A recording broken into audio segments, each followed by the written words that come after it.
Hello everyone, welcome to the reading sharing column. I am Sam. We trade our time for money. It's the foundation of modern work. We clock in, put in the hours, and receive a paycheck. This cycle repeats week after week, year after year. We're promised that if we work hard and save diligently, someday we'll have enough to finally enjoy our lives. But what if there's another way? What if we could escape this cycle and find freedom sooner?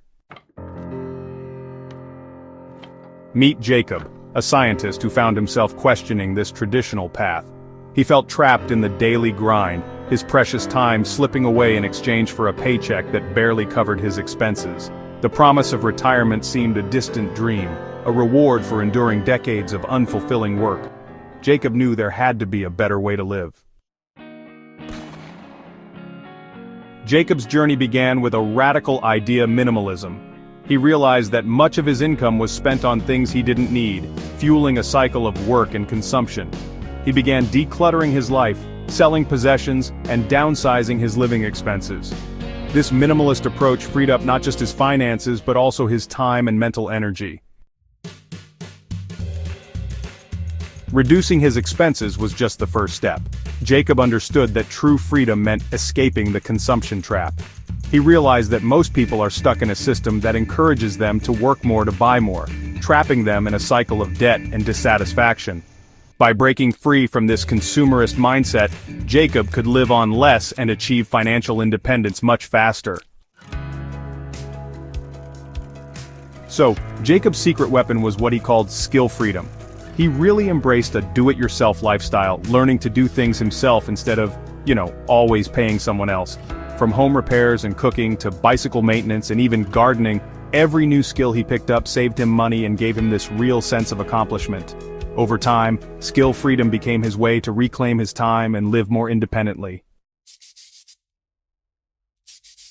To make mindful decisions about spending, Jacob developed a simple but powerful concept: the time-money conversion.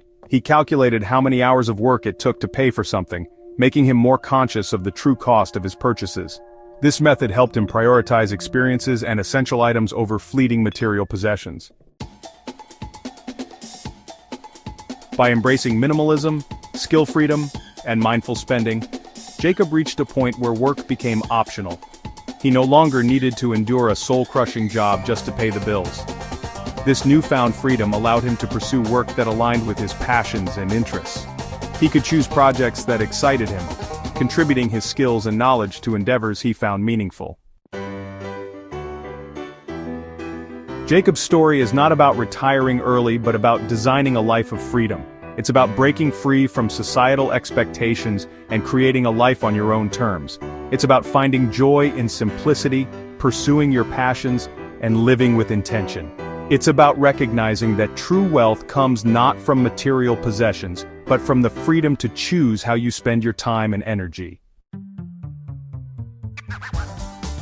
The best things in life are free. This simple truth underscores Jacob's journey.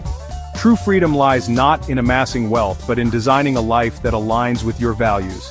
It's about taking control of your time, your skills, and your spending to create a life of purpose and meaning. What will your journey to sovereignty look like?